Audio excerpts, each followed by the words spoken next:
ஆண்டவராகிய இயேசு கிறிஸ்து மாதப்பிறப்பாம் இந்த 3ஆம் மாதத்தின் மார்ச் மாதத்தில் நம்முடைய திருச்சபையின் வாக்குத்தத்தமாக ஆண்டவர் அருளியது மீகா தீர்க்கதரிசியின் புஸ்தகம் 7ஆம் அதிகாரம் 7ஆம் வசனம். நானும் என்றால் கர்த்தரை நோக்கிக் கொண்டு என் ரட்சிப்பின் தேவனுக்கு காத்திருப்பேன். என் தேவன் என்னை கேட்டருளுவார். என் தேவன் என்னை கேட்டருளுவார். என் தேவன் என்னை கேட்டு அருளுவார். அல்லேலூயா. கரங்களை தட்டி மேம்படுத்துவோமே.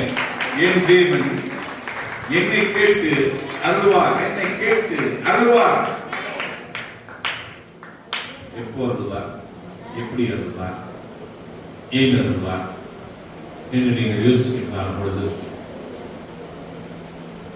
மேலே போட்டு பாருங்கள். என் ரட்சிப்பின் தேவனுக்கு காத்திருப்பேன். நீ உன்னுடைய ஒவ்வொரு காரியங்களும் சிறிதோ பெரிதோ எதுவாக இருந்தாலும் ரட்சிப்பின் தேவனுக்கு, உன்னை படைத்த ஆண்டவருடைய வார்த்தைக்கு, அவருடைய கட்டளைக்கு, அவரிடத்தில் பரத்திலிருந்து வரும் உதவிகளுக்காக என் ரட்சிப்பின் தேவனுக்கு காத்திருக்கிறதான பொழுது என் தேவன் என்னை கேட்டு அருளுவார்.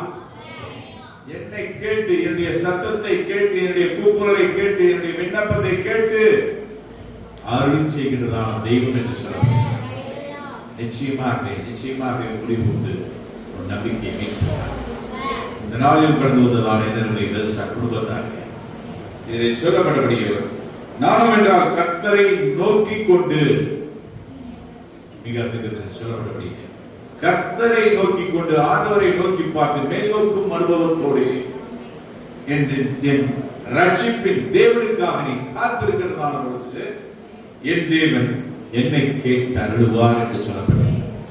எப்பேற்பட்ட காரியமாக இருக்கட்டும், எப்பேற்பட்ட பிரச்சனைகளாக இருக்கட்டும், எப்பேற்பட்டதான வியாதிகளாக இருக்கட்டும், எப்பேற்பட்டதான வியாபாரங்களாக இருக்கட்டும், எப்பேற்பட்டதான பிரச்சனைகளாக இருக்கட்டும், எந்த காரியமாக இருந்தாலும் நீ தேவனை நோக்கி கொண்டு ரட்சிப்பின் தேவனுக்காக காத்திருக்கிறதான பொழுது என் தேவன் என்னை கேட்டு, என்னுடைய விண்ணப்பத்தை கேட்டு அருளுவார் என்று சொல்லப்பட்டிருக்கிறது.